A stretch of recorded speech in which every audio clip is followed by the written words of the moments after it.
নমস্কার বন্ধুরা, আজকে এখানে আমাদের আগরতলা শহরে ত্রিপুরার ইলেকশনের জন্য আমাদের সাথে রয়েছেন এখানে প্রেস কনফারেন্সের জন্য সুপ্রিয়া শ্রীনিধজি, যিনি আমাদের national chairperson social media and digital communication ডিপার্টমেন্টে, এবং আমাদের সিনিয়র ন্যাশনাল স্পোর্টস পারসন। আজকের এই প্রেস কনফারেন্সের বা প্রেস বার্তার মূল উদ্দেশ্য হচ্ছে যে উনি ত্রিপুরার ইলেকশন সম্বন্ধে বিগত 5 বছরে বিজেপি সরকার যে সন্ত্রাস করেছে, যে মিসগভর্নেন্স করেছে সেই সম্পর্কে, এবং আগামীকালে যদি কংগ্রেস এবং লেফটের জোটের সরকার আসে তাহলে আমরা কি নিয়ে কাজ করতে পারি সেই সম্পর্কে কিছু কথা বলবেন, উনি বলবেন, এবং ওনার পরে আমরা প্রশ্ন নেব আপনাদের থেকে। আমি হিন্দিতে ওনার ইন্ট্রোডাকশনের জন্য আমার যে কলিগ আছেন এখানে উইং কমান্ডার অনুমা আচার্য, ওনাকে রিকোয়েস্ট করবো যে উনি খুব সংক্ষেপে হিন্দিতে ওনার ইন্ট্রোডাকশন করে দিন, এবং তারপরে আমরা চলে যাব প্রেস বার্তা এবং প্রেসের কোশ্চেন আনসার সেশনের জন্য। অনেক অনেক ধন্যবাদ। नमस्कार। सुप्रिया श्रीनिधि जी भारतीय राष्ट्रीय कांग्रेस की सोशल मीडिया की और सभी डिजिटल प्लेटफॉर्म्स की चेयरपर्सन हैं और आप सभी उनसे परिचित हैं। वो आप में से ही, आपके ही फील्ड से आती हैं और आज उनकी हम बात सुनने के बाद आपसे एक छोटी सी रिक्वेस्ट रहेगी कि हर पत्रकार पहले एक राउंड में एक प्रश्न पूछे, लगातार एक के बाद एक नहीं, और फिर दूसरा राउंड जब होगा जिससे सबको मौका मिल सके। ओवर टू सुप्रिया जी।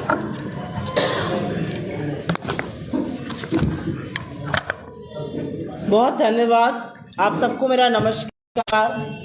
और क्योंकि यहाँ पे कहा गया मैं आप ही के बीच से आती हूँ तो हमारी जुगलबंदी चलती रहेगी। त्रिपुरा का जो चुनाव है उसमें बहुत सारे मुद्दों पर चर्चा हो रही है।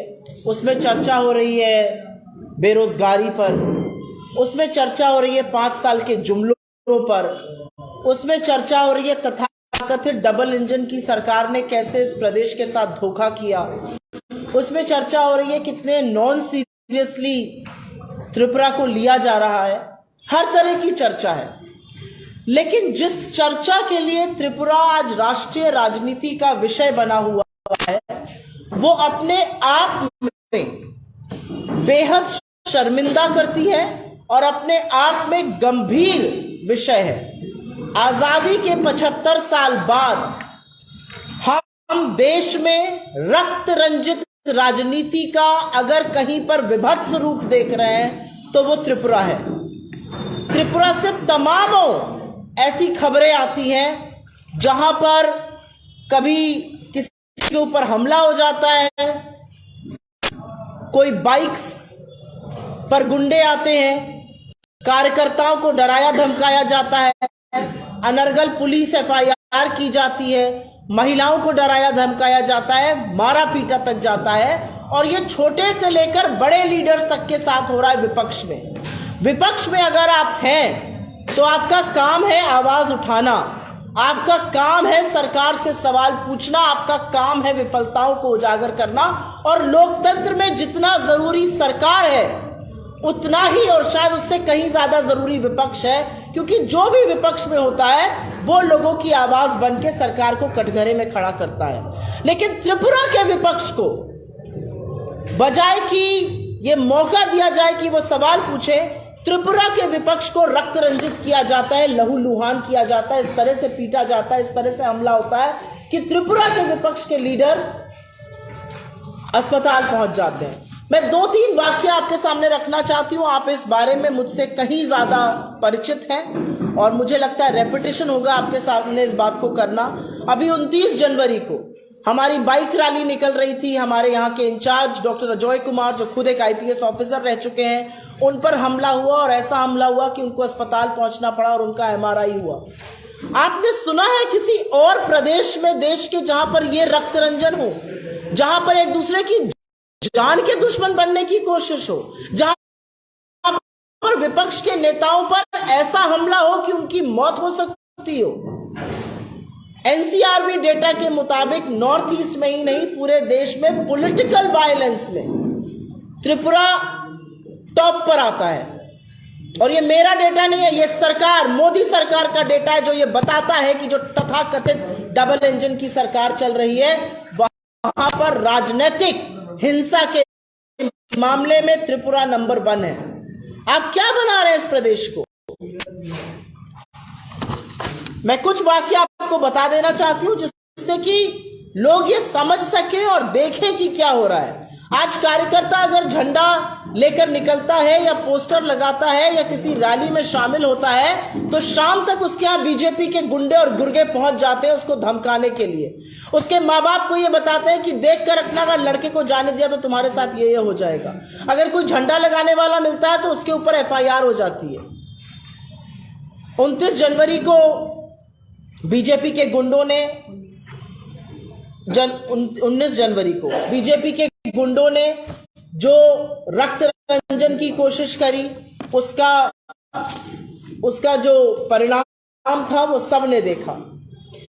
11 अगस्त 2022 को सुदीप रॉय बर्मन, उन पर अटैक हुआ रानीर बाजार एरिया में, और वो तब पुलिस कस्टडी में थे, पुलिस की अरेस्ट में थे।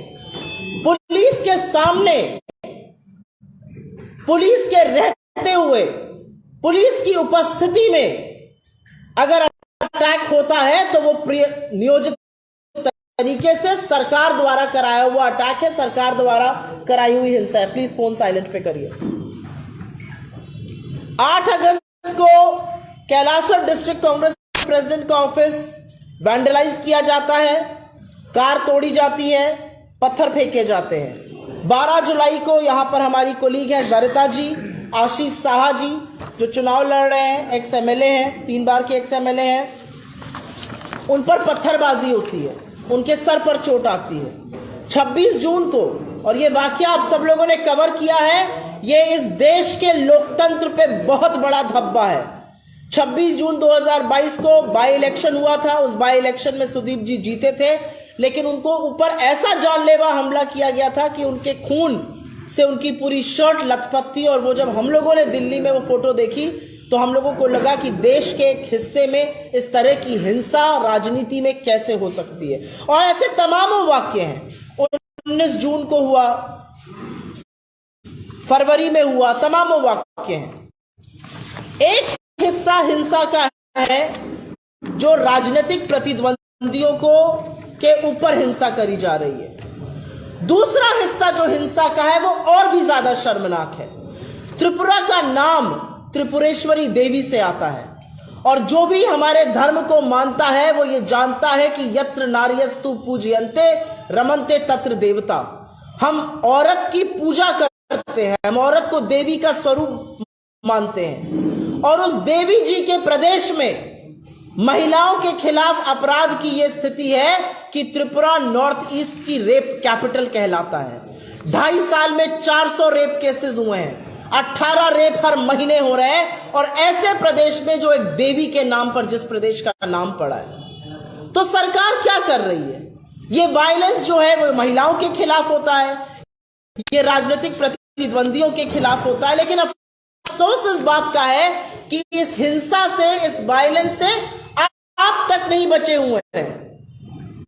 जो पत्रकार सच बोलने की हिमाकत करते हैं, जो सच बोलने की हिम्मत करते हैं, जो हौसला करते हैं, उन पर भी अटैक किया जाता है। 43 पत्रकारों से ज्यादा पर त्रिपुरा में फिजिकल असॉल्ट हुआ है, उनके साथ शारीरिक रूप से हिंसा की गई है, उन पर हमले हुए हैं। और ऐसे तमाम ऑफिसेस हैं जिन पर वैंडलाइजेशन हुआ है, जिनको जलाया गया है, जिन पर हमले किए गए हैं। मैं स्पेसिफिक नाम नहीं दूंगी, लेकिन जैसे हल्ला बोल का ऑफिस हो गया, दिल्ली देश और कौथा का हो गया, प्रतिबोधि कॉलम का हो गया, ऐसे तमाम ऑफिसेस हैं। तो क्या त्रिपुरा में विपक्ष भी सवाल नहीं पूछेगा? सत्ता पक्ष से मीडिया भी सवाल नहीं पूछेगी, और महिलाओं के ऊपर आप अपराध करते रहेंगे।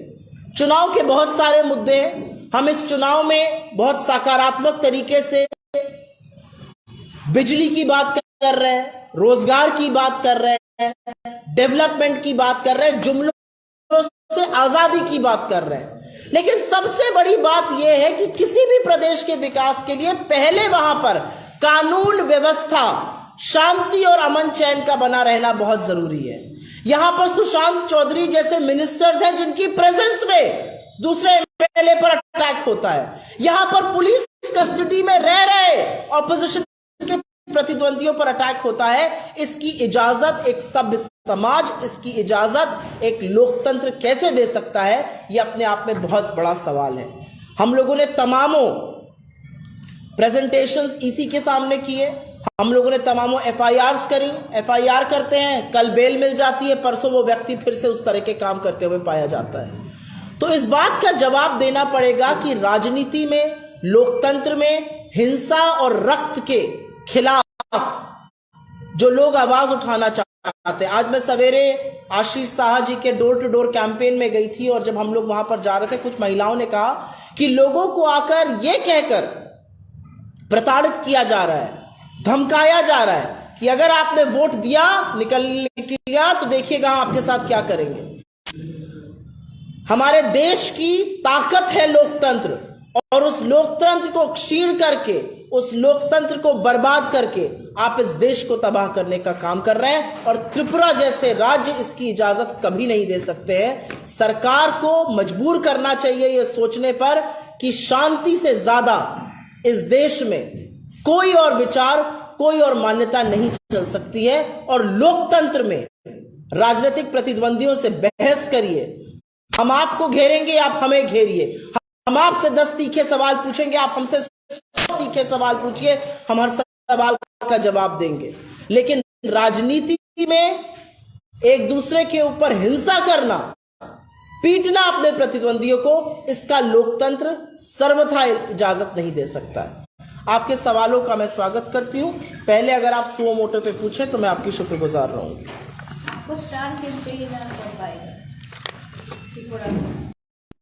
एक स्टार कैंपेनर तो मैं भी हूं, मुझे आपसे मिल के बड़ी खुशी हुई, पता नहीं आपको हुई कि नहीं हुई। ऐसा है, मैं इनके सवाल का जवाब दे दूं। उन्होंने एक सवाल पूछा है, हाँ बताइए।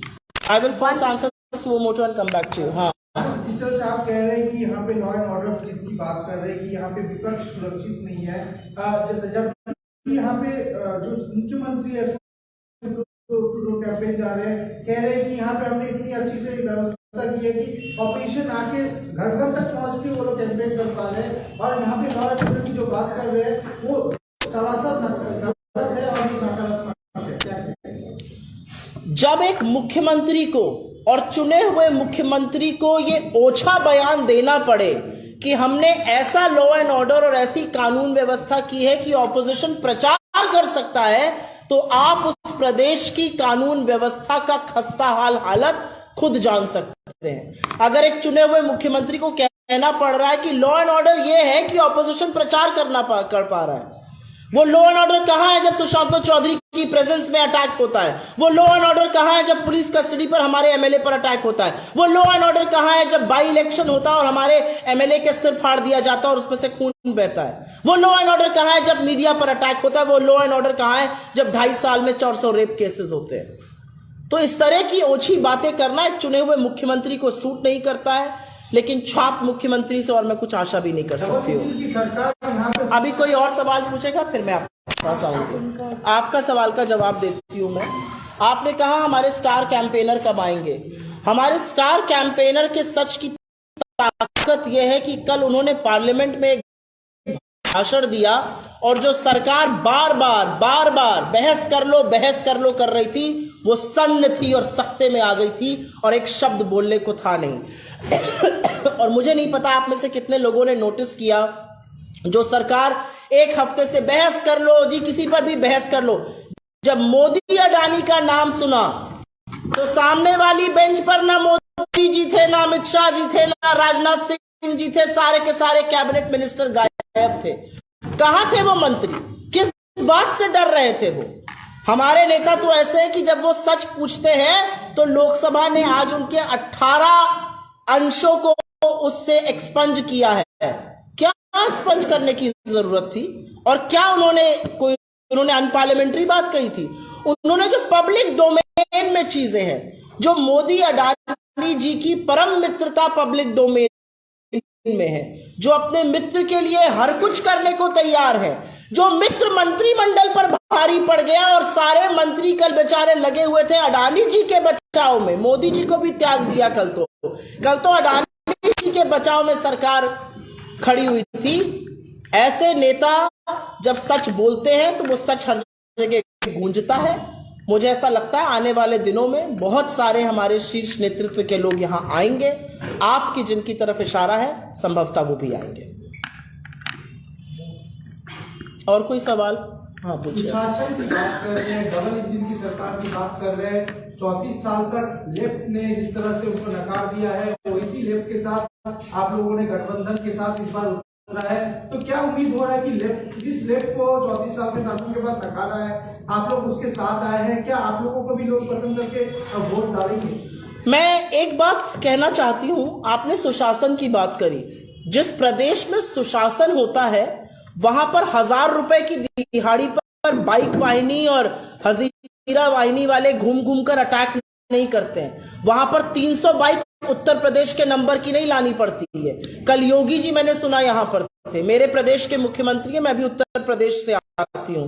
अगर मौका मिलता तो उनसे जरूर पूछती, अपने आने से पहले अपने गुर्गे भेज दिए जो ये काम कर रहे हैं। ये सुशासन है। सुशासन ये है कि महिलाओं के प्रति, महिलाओं के खिलाफ ऐसे अपराध हो रहे हैं कि यहां कहते हुए हम 3 महिलाएं बैठी हैं, हमें शर्म आती है। ये सुशासन है। क्या सुशासन है? सुशासन ये है कि बेरोजगारी से त्रस्त त्रिपुरा आपके 5 साल पहले के जुमलों को आपको याद दिलाना चाह रहा है। सुशासन ये है कि तथा कथित डबल इंजन एक मस्खरे को बना दिया था। वो जो मन में आता था बोलते थे, उनको म्यूजिकल चेयर्स करके हटा के आपने हरियाणा पहुंचा दिया। एक ये बन गए हैं जो ये कह रहे हैं कि जी इतनी अच्छी कानून व्यवस्था है कि ऑपोजिशन प्रचार कर पा रहा है। प्रभु की अगर कृपा होती तो शायद हम वो प्रचार भी ना कर पा रहे होते।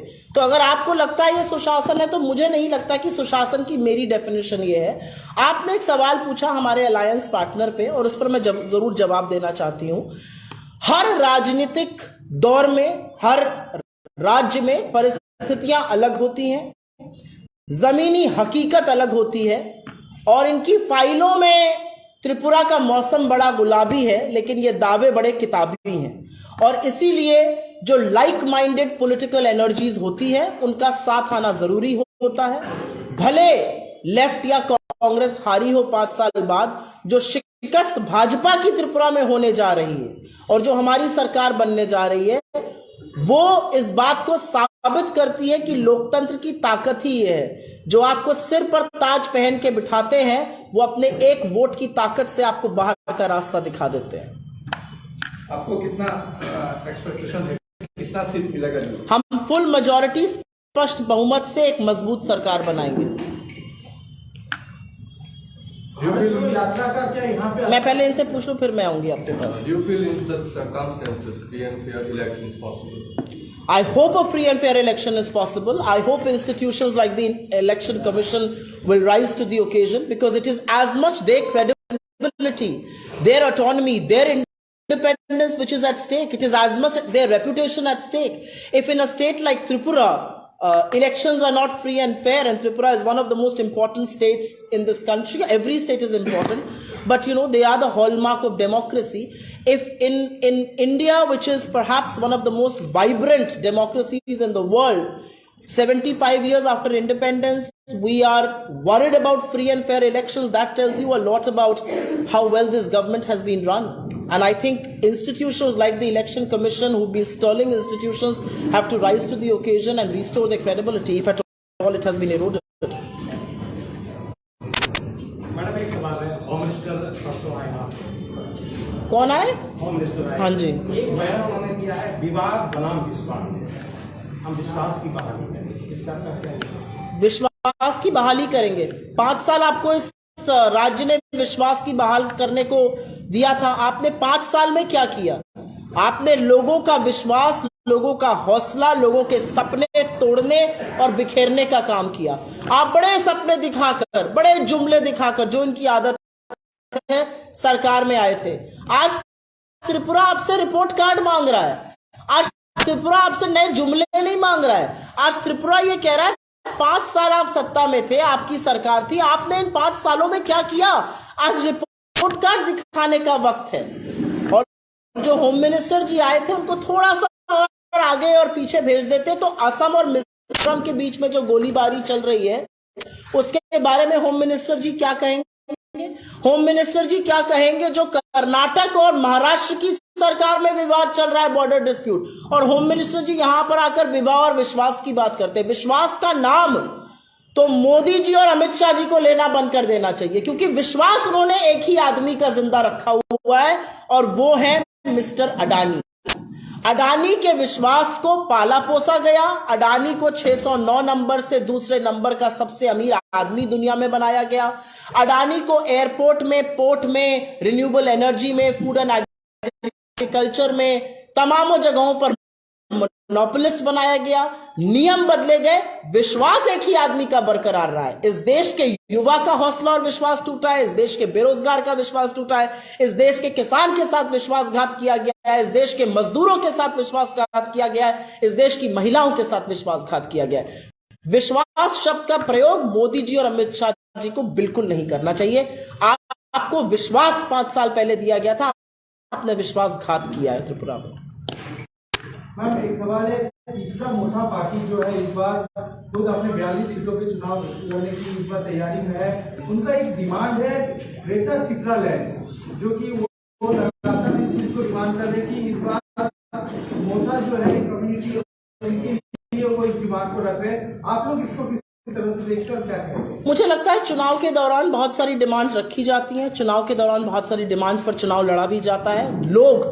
ये लोकतंत्र है, चाबी लोकतंत्र की लोगों के हाथ में है, और जो अपने मुद्दों से, जो अपनी दलीलों से, जो अपने वादों से, फर्जी दावों से नहीं, अपने वादों से जो लोग को कन्विंस कर लेगा, लोग उसके हाथ में सत्ता की चाबी सौंप देंगे। मैंने बोला लोगों के ऊपर है। 5 साल पहले आप लोग त्रिपुरा प्रदेश कांग्रेस की तरफ से एक चार्जशीट निकाला गया था, जिसमें 19 साल का जो लेफ्ट फ्रंट का ऑपोजिशन था, इसमें आरोप लगाया गया। 5 साल में यह क्या हो गया आप लोग उनके साथ? राजनीतिक परिस्थिति इतनी बदल गई, मैं बता रही हूँ। आरोप था और खत्म हो गया? नहीं, आरोप खत्म नहीं हो गया, लेकिन एक ज्यादा बड़ी समस्या खड़ी हो गई, और ज्यादा बड़ी समस्या, उस ज्यादा बड़ी अराजकता, उस ज्यादा बड़े लोकतंत्र के साथ खिलवाड़ कर रहे लोगों को खत्म करने के लिए, उनके निरंकुश शासन को समाप्त करने के लिए अगर हमें कुछ लोगों से हाथ मिलाना पड़ेगा तो हम बिल्कुल मिलाएंगे, क्योंकि लोकतंत्र की यह डिमांड है कि जो ज्यादा बड़ा ईवल है पहले उसको खत्म करो, और वही करने की हम भाजपा के साथ यहां पर कोशिश कर रहे हैं। भाजपा ने त्रिपुरा के साथ विश्वासघात किया है, इस देश के साथ विश्वासघात किया। हम लोग 12 राज्यों और 2 यूनियन टेरिटरीज में चले, और जो लोगों ने फीडबैक दिया, 4000 किलोमीटर पैदल इस देश को नाप देना आसान नहीं है। जब राहुल गांधी जी अजनबियों को गले लगाते रहे, लोगों के आंसू पोंछते रहे, लोगों के मन की बात सुनते रहे, अपने मन की अकेले बात नहीं थोप रहे थे 4000 किलोमीटर में और 5 महीने, लोगों की बात सुनते रहे, तो लोगों ने हमें यह संदेश दिया कि एक लाइक माइंडेड लोगों को साथ आना पड़ेगा, लाइक माइंडेड लोगों को हाथ जोड़ना पड़ेगा, एक साथ एकजुट होना पड़ेगा बीजेपी की निरंकुशता को समाप्त करने के लिए। Anything else? कल राजनाथ सिंह ने कहा कि आगरतला में एक रैली किया, उन्होंने दावा कि आप लोग पहले ही हार चुका है, इसलिए 13 सीट में से सीपीएम लेफ्ट के साथ। राजनाथ सिंह जी से कल बड़े तीखे सवाल मोदी जी के साथ मेरे नेता राहुल गांधी जी ने पार्लियामेंट में पूछे। डिफेंस बजट पर पूछे, डिफेंस पर पूछे।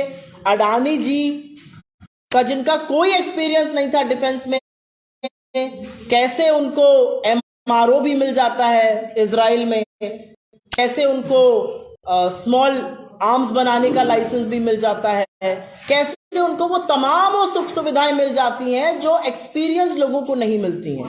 मैं आशा कर रही थी कि रक्षा मंत्री राजनाथ सिंह जी फ्रंट बेंच पर बैठकर उस बात का जवाब देंगे, लेकिन ये लोग मुद्दों की बात कभी नहीं करते। वहां जवाब देने के बजाय यहां पर बरगलाने की बात कर रहे थे।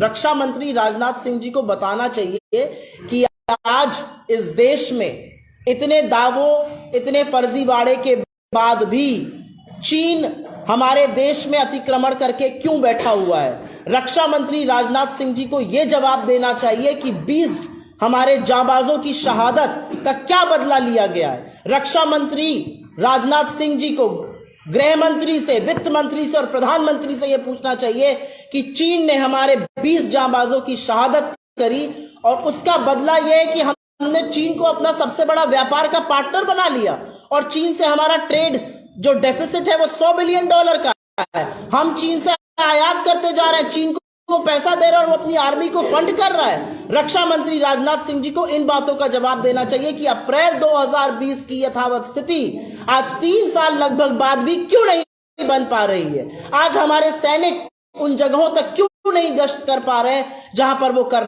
रहे थे। Patrolling point 10, patrolling point 11, 12, 13, 14, 15, 16 Galwan तक में चीन बैठा हुआ है। रक्षा मंत्री राजनाथ सिंह को ये बातें करनी चाहिए। धन्यवाद बहुत बहुत आप सबका। मैं आशा करती हूं कि आप रक्त रंजित राजनीति के खिलाफ जरूर अपनी आवाज उठाएंगे और इसको चर्चा का विषय बनाएंगे। धन्यवाद। নমস্কার বন্ধুরা, আজকে এখানে আমাদের আগরতলা শহরে ত্রিপুরার ইলেকশনের জন্য আমাদের সাথে রয়েছেন এখানে প্রেস কনফারেন্সের জন্য সুপ্রিয়া শ্রীনিধ জি, যিনি আমাদের national chairperson social media and digital communication ডিপার্টমেন্টে এবং আমাদের সিনিয়র ন্যাশনাল স্পোর্টস পারসন। আজকের এই প্রেস কনফারেন্সের বা প্রেস বার্তার মূল উদ্দেশ্য হচ্ছে যে উনি ত্রিপুরার ইলেকশন সম্বন্ধে বিগত 5 বছরে বিজেপি সরকার যে সন্ত্রাস করেছে, যে মিসগভর্নেন্স করেছে সেই সম্পর্কে এবং আগামীকালে যদি কংগ্রেস এবং লেফটের জোটের সরকার আসে তাহলে আমরা কি নিয়ে কাজ করতে পারি সেই সম্পর্কে কিছু কথা বলবেন, উনি বলবেন এবং ওনার পরে আমরা প্রশ্ন নেব আপনাদের থেকে। আমি হিন্দিতে ওনার ইন্ট্রোডাকশনের জন্য আমার যে কলিগ আছেন এখানে উইং কমান্ডার অনুম আচার্য, ওনাকে রিকোয়েস্ট করব যে উনি খুব সংক্ষেপে হিন্দিতে ওনার ইন্ট্রোডাকশন করে দিন এবং তারপরে আমরা চলে যাব প্রেস বার্তা এবং প্রেসের কোশ্চেন আনসার সেশনের জন্য। অনেক অনেক ধন্যবাদ।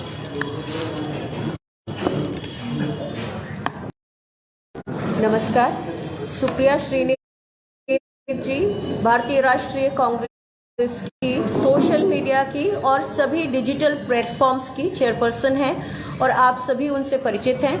वो आप में से ही, आपके ही फील्ड से आती हैं और आज उनकी हम बात सुनने के बाद आपसे एक छोटी सी रिक्वेस्ट रहेगी कि हर पत्रकार पहले एक राउंड में एक प्रश्न पूछे, लगातार एक के बाद एक नहीं, और फिर दूसरा राउंड जब होगा जिससे सबको मौका मिल सके। ओवर टू सुप्रिया जी।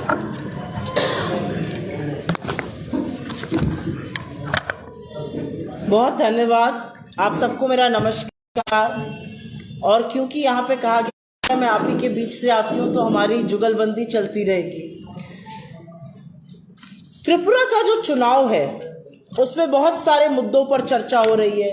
उसमें चर्चा हो रही है बेरोजगारी पर, उसमें चर्चा हो रही है 5 साल के जुमलों पर, उसमें चर्चा हो रही है तथाकथित डबल इंजन की सरकार ने कैसे इस प्रदेश के साथ धोखा किया, उसमें चर्चा हो रही है कितने नॉन सीरियसली त्रिपुरा को लिया जा रहा है। हर तरह की चर्चा है, लेकिन जिस चर्चा के लिए त्रिपुरा आज राष्ट्रीय राजनीति का विषय बना हुआ है वो अपने आप में बेहद शर्मिंदा करती है और अपने आप में गंभीर विषय है। आजादी के 75 साल बाद हम देश में रक्त रंजित राजनीति का अगर कहीं पर विभत्स रूप देख रहे हैं तो वो त्रिपुरा है। त्रिपुरा से तमामों ऐसी खबरें आती हैं जहां पर कभी किसी के ऊपर हमला हो जाता है, कोई बाइक्स पर गुंडे आते हैं, कार्यकर्ताओं को डराया धमकाया जाता है, अनर्गल पुलिस FIR की जाती है, महिलाओं को डराया धमकाया जाता है, मारा पीटा तक जाता है और ये छोटे से लेकर बड़े लीडर्स तक के साथ हो रहा है विपक्ष में। विपक्ष में अगर आप हैं तो आपका काम है आवाज उठाना, आपका काम है सरकार से सवाल पूछना, आपका काम है विफलताओं को उजागर करना। और लोकतंत्र में जितना जरूरी सरकार है उतना ही और शायद उससे कहीं ज्यादा जरूरी विपक्ष है, क्योंकि जो भी विपक्ष में होता है वो लोगों की आवाज बन के सरकार को कटघरे में खड़ा करता है। लेकिन त्रिपुरा के विपक्ष को बजाय कि ये मौका दिया जाए कि वो सवाल पूछे, त्रिपुरा के विपक्ष को रक्त रंजित किया जाता है, लहूलुहान किया जाता है, इस तरह से पीटा जाता है, इस तरह से हमला होता है कि त्रिपुरा के विपक्ष के लीडर अस्पताल पहुंच जाते हैं। मैं 2-3 वाक्य आपके सामने रखना चाहती हूं। आप इस बारे में मुझसे कहीं ज्यादा परिचित हैं और मुझे लगता है रेपिटेशन होगा आपके सामने इस बात को करना। अभी 29 जनवरी को हमारी बाइक रैली निकल रही थी। हमारे यहाँ के इंचार्ज डॉक्टर अजय कुमार, जो खुद एक IPS ऑफिसर रह चुके हैं, उन पर हमला हुआ और ऐसा हमला हुआ कि उनको अस्पताल पहुंचना पड़ा और उनका MRI हुआ। आपने सुना है किसी और प्रदेश में देश के जहां पर यह रक्त रंजन हो, जहां पर एक दूसरे की जान के दुश्मन बनने की कोशिश हो, जहां पर विपक्ष के नेताओं पर ऐसा हमला हो कि उनकी मौत हो सकती हो? NCRB डेटा के मुताबिक नॉर्थ ईस्ट में ही नहीं पूरे देश में पॉलिटिकल वायलेंस में त्रिपुरा टॉप पर आता है। और ये मेरा डेटा नहीं है, ये सरकार, मोदी सरकार का डेटा है, जो ये बताता है कि जो तथाकथित डबल इंजन की सरकार चल रही है वहां पर राजनीतिक हिंसा के मामले में त्रिपुरा नंबर 1 है। आप क्या बना रहे हैं इस प्रदेश को? मैं कुछ वाक्य आपको बता देना चाहती हूं जिससे कि लोग ये समझ सके और देखें कि क्या हो रहा है। आज कार्यकर्ता अगर झंडा लेकर निकलता है या पोस्टर लगाता है या किसी रैली में शामिल होता है तो शाम तक उसके यहाँ बीजेपी के गुंडे और गुर्गे पहुंच जाते हैं उसको धमकाने के लिए। उसके माँ बाप को ये बताते हैं कि देख कर रखना, अगर लड़के को जाने दिया तो तुम्हारे साथ ये हो जाएगा। अगर कोई झंडा लगाने वाला मिलता है तो उसके ऊपर FIR हो जाती है।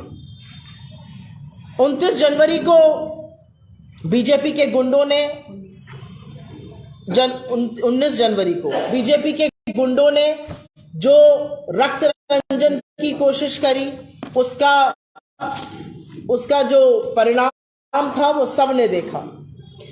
11 अगस्त 2022 को सुदीप रॉय बर्मन, उन पर अटैक हुआ रानीर बाजार एरिया में, और वो तब पुलिस कस्टडी में थे, पुलिस की अरेस्ट में थे। पुलिस के सामने, पुलिस के रहते हुए, पुलिस की उपस्थिति में अगर अटैक होता है तो वो नियोजित तरीके से सरकार द्वारा कराया हुआ अटैक है, सरकार द्वारा कराई हुई हिंसा है। प्लीज फोन साइलेंट पे करिए। 8 अगस्त को कैलाशर डिस्ट्रिक्ट कांग्रेस प्रेसिडेंट का ऑफिस वैंडलाइज किया जाता है, कार तोड़ी जाती है, पत्थर फेंके जाते हैं। 12 जुलाई को यहां पर हमारी कोलीग है जरिता जी, आशीष साहा जी, जो चुनाव लड़ रहे हैं, एक्स MLA हैं, 3 बार के एक्स MLA हैं, उन पर पत्थरबाजी होती है, उनके सर पर चोट आती है। 26 जून को, और ये वाकया आप सब लोगों ने कवर किया है, ये इस देश के लोकतंत्र पे बहुत बड़ा धब्बा है। 26 जून 2022 को बाई इलेक्शन हुआ था। उस बाई इलेक्शन में सुदीप जी जीते थे, लेकिन उनको ऊपर ऐसा जानलेवा हमला किया गया था कि उनके खून से उनकी पूरी शर्ट लथपथ थी। और वो जब हम लोगों ने दिल्ली में वो फोटो देखी तो हम लोगों को लगा कि देश के एक हिस्से में इस तरह की हिंसा राजनीति में कैसे हो सकती है। और ऐसे तमाम वाक्य हैं। 19 जून को हुआ, फरवरी में हुआ, तमाम वाक्य हैं। एक हिस्सा हिंसा का है जो राजनीतिक प्रतिद्वंदियों को के ऊपर हिंसा करी जा रही है। दूसरा हिस्सा जो हिंसा का है वो और भी ज्यादा शर्मनाक है। त्रिपुरा का नाम त्रिपुरेश्वरी देवी से आता है, और जो भी हमारे धर्म को मानता है वो ये जानता है कि यत्र नार्यस्तु पूजयन्ते रमन्ते तत्र देवता।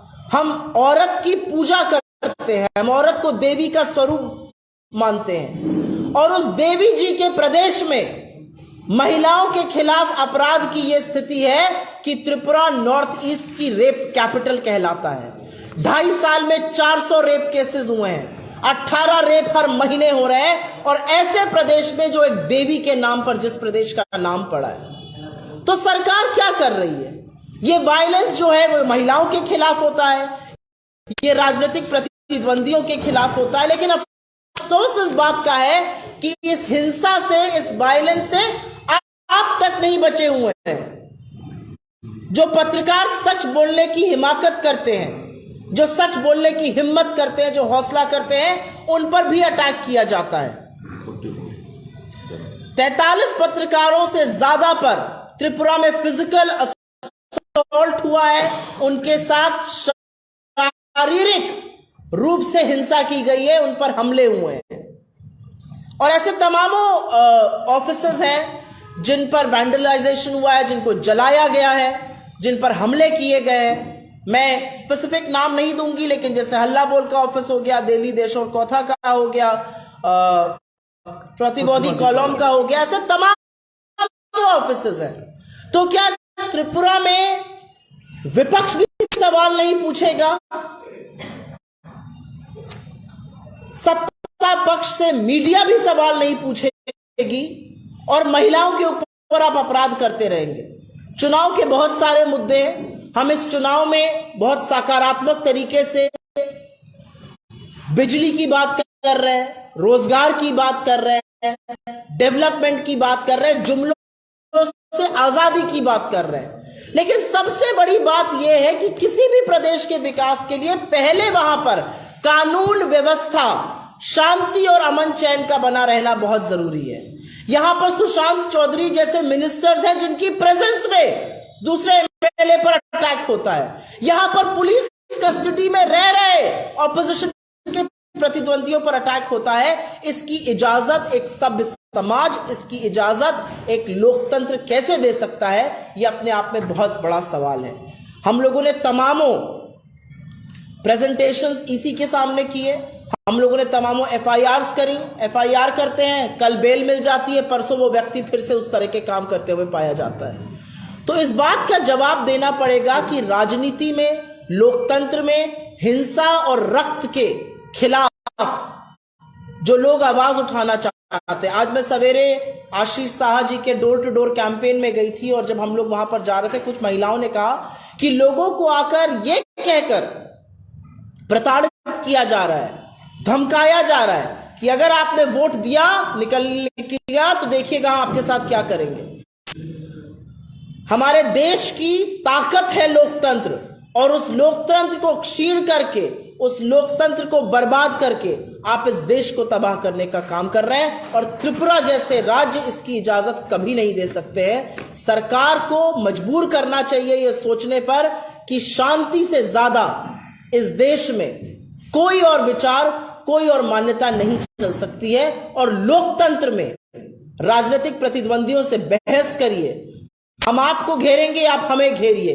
हम आपसे 10 तीखे सवाल पूछेंगे, आप हमसे 100 तीखे सवाल पूछिए, हम हर सवाल का जवाब देंगे। लेकिन राजनीति में एक दूसरे के ऊपर हिंसा करना, पीटना अपने प्रतिद्वंदियों को, इसका लोकतंत्र सर्वथा इजाजत नहीं दे सकता है। आपके सवालों का मैं स्वागत करती हूं। पहले अगर आप सुओ मोटो पे पूछे तो मैं आपकी शुक्रगुजार रहूंगी।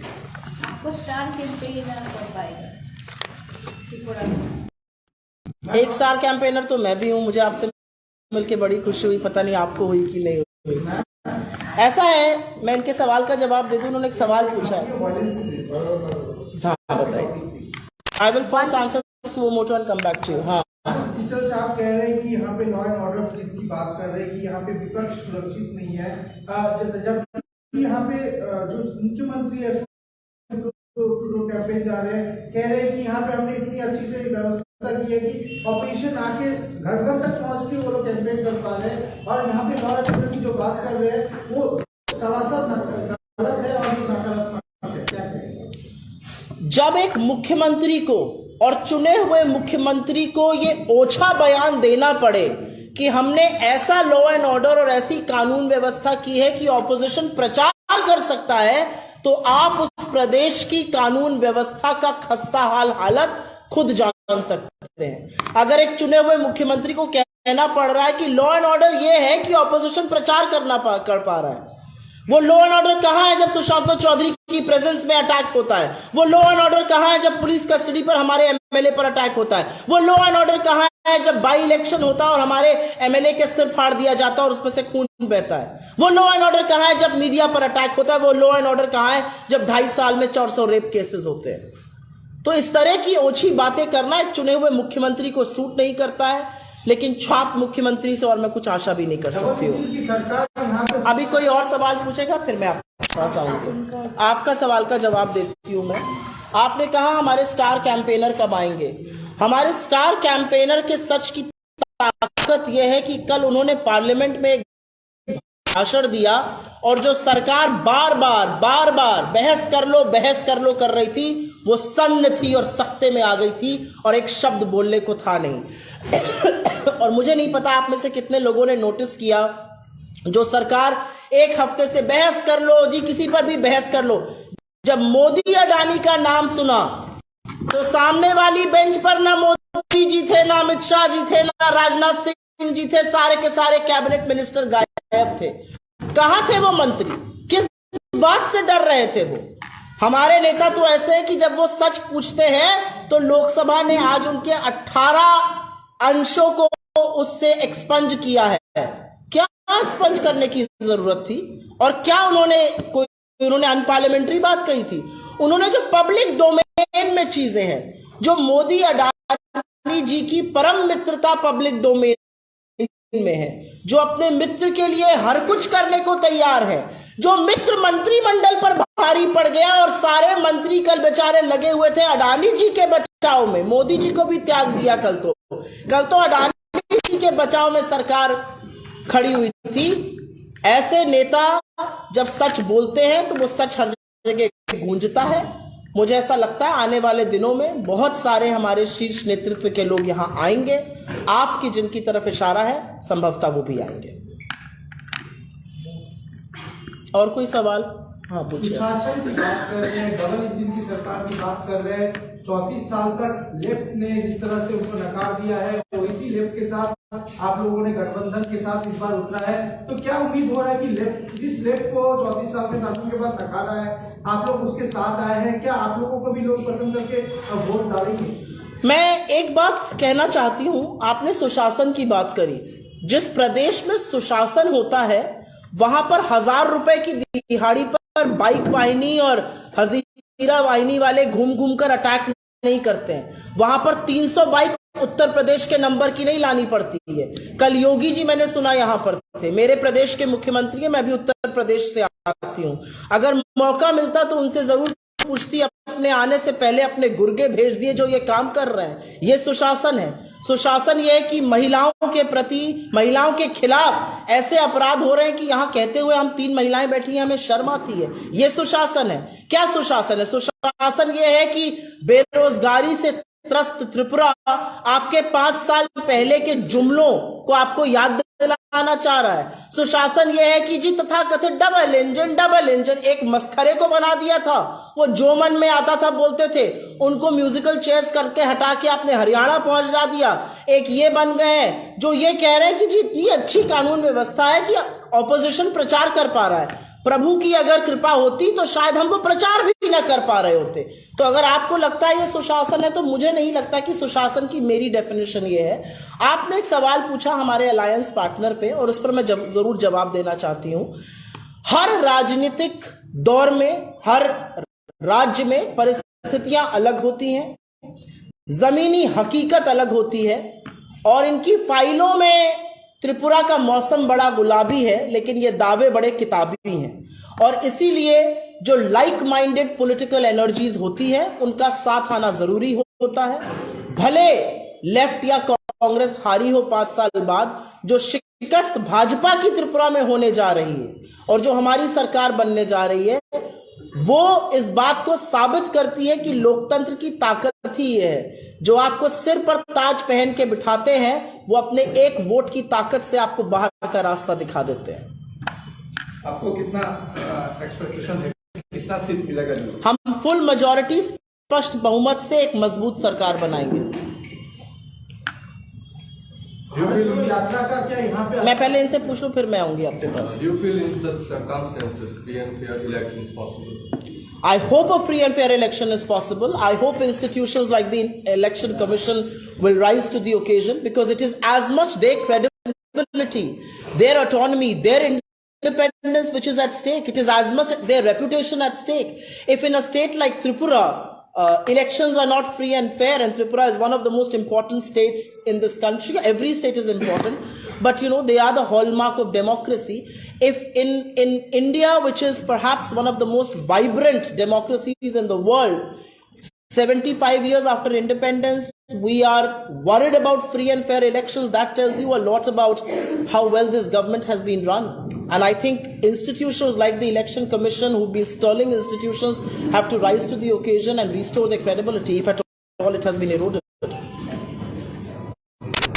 मैडम एक सवाल है, होम मिनिस्टर परसों आए हैं, कौन आए? होम मिनिस्टर आए। हाँ जी। एक बयान उन्होंने दिया है, विवाद बनाम विश्वास, हम विश्वास की बहाली करेंगे, इसका क्या है? विश्वास की बहाली करेंगे। 5 साल आपको इस राज्य ने विश्वास की बहाल करने को दिया था। आपने 5 साल में क्या किया? आपने लोगों का विश्वास, लोगों का हौसला, लोगों के सपने तोड़ने और बिखेरने का काम किया। आप बड़े सपने दिखाकर, बड़े जुमले दिखाकर, जो इनकी आदत है, सरकार में आए थे। आज त्रिपुरा आपसे रिपोर्ट कार्ड मांग रहा है। आज त्रिपुरा आपसे नए जुमले नहीं मांग रहा है। आज त्रिपुरा ये कह रहा है 5 साल आप सत्ता में थे, आपकी सरकार थी, आपने इन 5 सालों में क्या किया? आज रिपोर्ट कार्ड दिखाने का वक्त है। और जो होम मिनिस्टर जी आए थे, उनको थोड़ा सा और आगे और पीछे भेज देते तो असम और मिजोरम के बीच में जो गोलीबारी चल रही है, उसके बारे में होम मिनिस्टर जी क्या कहेंगे? होम मिनिस्टर जी क्या कहेंगे जो कर्नाटक और महाराष्ट्र की सरकार में विवाद चल रहा है, बॉर्डर डिस्प्यूट, और होम मिनिस्टर जी यहां पर आकर विवाह और विश्वास की बात करते हैं? विश्वास का नाम तो मोदी जी और अमित शाह जी को लेना बंद कर देना चाहिए, क्योंकि विश्वास उन्होंने एक ही आदमी का जिंदा रखा हुआ है, और वो है मिस्टर अडानी। अडानी के विश्वास को पाला पोसा गया। अडानी को 609 नंबर से दूसरे नंबर का सबसे अमीर आदमी दुनिया में बनाया गया। अडानी को एयरपोर्ट में, पोर्ट में, रिन्यूएबल एनर्जी में, फूड एंड एग्रीकल्चर में, तमाम जगहों पर मोनोपोलिस्ट बनाया गया। नियम बदले गए, विश्वास एक ही आदमी का बरकरार रहा है। इस देश के युवा का हौसला और विश्वास टूटा है, इस देश के बेरोजगार का विश्वास टूटा है, इस देश के किसान के साथ विश्वासघात किया गया है, इस देश के मजदूरों के साथ विश्वासघात किया गया है, इस देश की महिलाओं के साथ विश्वासघात किया गया है। विश्वास शब्द का प्रयोग मोदी जी और अमित शाह जी को बिल्कुल नहीं करना चाहिए। आपको विश्वास 5 साल पहले दिया गया था, आपने विश्वासघात किया है त्रिपुरा में। मैम एक सवाल है, इतना मोटा पार्टी जो है इस बार खुद अपने 42 सीटों पे चुनाव लड़ने की इस बार तैयारी में है। उनका एक डिमांड है ग्रेटर त्रिपुरा लैंड, जो कि वो लगातार इस चीज को डिमांड कर रहे हैं कि इस बार मोटा जो है कम्युनिटी, उनके लिए वो इस डिमांड को रख रहे हैं। आप लोग इसको किस तरह से देखते हैं और क्या कहेंगे? मुझे लगता है चुनाव के दौरान बहुत सारी डिमांड्स रखी जाती हैं, चुनाव के दौरान बहुत सारी डिमांड्स पर चुनाव लड़ा भी जाता है। ये लोकतंत्र है, चाबी लोकतंत्र की लोगों के हाथ में है, और जो अपने मुद्दों से, जो अपनी दलीलों से, जो अपने वादों से, फर्जी दावों से नहीं, अपने वादों से जो लोग को कन्विंस कर लेगा, लोग उसके हाथ में सत्ता की चाबी सौंप देंगे। ग्रेटर त्रिपुरा लैंड का ये मैंने बोला लोगों के ऊपर है। 5 साल पहले आप लोग त्रिपुरा प्रदेश कांग्रेस की तरफ से एक चार्जशीट निकाला गया था, जिसमें 19 साल का जो लेफ्ट फ्रंट का ऑपोजिशन का इसमें आरोप लगाया गया। 5 साल में यह क्या हो गया? आप लोग उनके साथ राजनीतिक परिस्थिति इतनी बदल गई, मैं बता रही हूँ। आरोप था और फिर खत्म हो गया? नहीं, आरोप खत्म नहीं हो गया, लेकिन एक ज्यादा बड़ी समस्या खड़ी हो गई, और ज्यादा बड़ी समस्या, उस ज्यादा बड़ी अराजकता, उस ज्यादा बड़े लोकतंत्र के साथ खिलवाड़ कर रहे लोगों को खत्म करने के लिए, उनके निरंकुश शासन को समाप्त करने के लिए अगर हमें कुछ लोगों से हाथ मिलाना पड़ेगा तो हम बिल्कुल मिलाएंगे, क्योंकि लोकतंत्र की यह डिमांड है कि जो ज्यादा बड़ा ईवल है पहले उसको खत्म करो, और वही करने की हम भाजपा के साथ यहाँ पर कोशिश कर रहे हैं। भाजपा ने त्रिपुरा के साथ विश्वासघात किया है, इस देश के साथ विश्वासघात किया। हम लोग 12 राज्यों और 2 यूनियन टेरिटरीज में चले और जो लोगों ने फीडबैक दिया, 4000 किलोमीटर पैदल इस देश को नाप देना आसान नहीं है। जब राहुल गांधी जी अजनबियों को गले लगाते रहे, लोगों के आंसू पोंछते रहे, लोगों के मन की बात सुनते रहे, अपने मन की अकेले बात नहीं थोप रहे थे 4000 किलोमीटर में और 5 महीने, लोगों की बात सुनते रहे, तो लोगों ने हमें यह संदेश दिया कि एक लाइक माइंडेड लोगों को साथ आना पड़ेगा, लाइक माइंडेड लोगों को हाथ जोड़ना पड़ेगा, एक साथ एकजुट होना पड़ेगा बीजेपी की निरंकुशता को समाप्त करने के लिए। Anything else? कल राजनाथ सिंह ने कहा कि आगरतला में एक रैली किया, उन्होंने दावा कि आप लोग पहले ही हार चुका है, इसलिए 13 सीट में से सीपीएम लेफ्ट के साथ। राजनाथ सिंह जी से कल बड़े तीखे सवाल मोदी जी के साथ मेरे नेता राहुल गांधी जी ने पार्लियामेंट में पूछे। डिफेंस बजट पर पूछे, डिफेंस पर पूछे। अडानी जी का, जिनका कोई एक्सपीरियंस नहीं था डिफेंस में, कैसे उनको एमआरओ भी मिल जाता है इजराइल में, कैसे उनको स्मॉल आर्म्स बनाने का लाइसेंस भी मिल जाता है, कैसे उनको वो तमाम वो सुख सुविधाएं मिल जाती हैं जो एक्सपीरियंस लोगों को नहीं मिलती हैं। मैं आशा कर रही थी कि रक्षा मंत्री राजनाथ सिंह जी फ्रंट बेंच पर बैठकर उस बात का जवाब देंगे, लेकिन ये लोग मुद्दों की बात कभी नहीं करते। वहां जवाब देने के बजाय यहां पर बरगलाने की बात कर रहे थे। रक्षा मंत्री राजनाथ सिंह जी को बताना चाहिए कि आज इस देश में इतने दावों, इतने फर्जीवाड़े के बाद भी चीन हमारे देश में अतिक्रमण करके क्यों बैठा हुआ है। रक्षा मंत्री राजनाथ सिंह जी को यह जवाब देना चाहिए कि 20 हमारे जांबाजों की शहादत का क्या बदला लिया गया है। रक्षा मंत्री राजनाथ सिंह जी को गृह मंत्री से, वित्त मंत्री से और प्रधानमंत्री से यह पूछना चाहिए कि चीन ने हमारे 20 जांबाजों की शहादत करी और उसका बदला यह है कि हमने चीन को अपना सबसे बड़ा व्यापार का पार्टनर बना लिया और चीन से हमारा ट्रेड जो डेफिसिट है वो $100 बिलियन का है। हम चीन से आयात करते जा रहे हैं, चीन को पैसा दे रहा है और वो अपनी आर्मी को फंड कर रहा है। रक्षा मंत्री राजनाथ सिंह जी को इन बातों का जवाब देना चाहिए कि अप्रैल 2020 की यथावत स्थिति आज 3 साल लगभग बाद भी क्यों नहीं बन पा रही है। आज हमारे सैनिक उन जगहों तक क्यों नहीं गश्त कर पा रहे हैं जहां पर वो कर रहे थे। Patrolling point 10, patrolling point 11, 12, 13, 14, 15, 16 Galwan तक में चीन बैठा हुआ है। रक्षा मंत्री राजनाथ सिंह को ये बातें करनी चाहिए। धन्यवाद बहुत बहुत आप सबका। मैं आशा करती हूं कि आप रक्त रंजित राजनीति के खिलाफ जरूर अपनी आवाज उठाएंगे और इसको चर्चा का विषय बनाएंगे। धन्यवाद।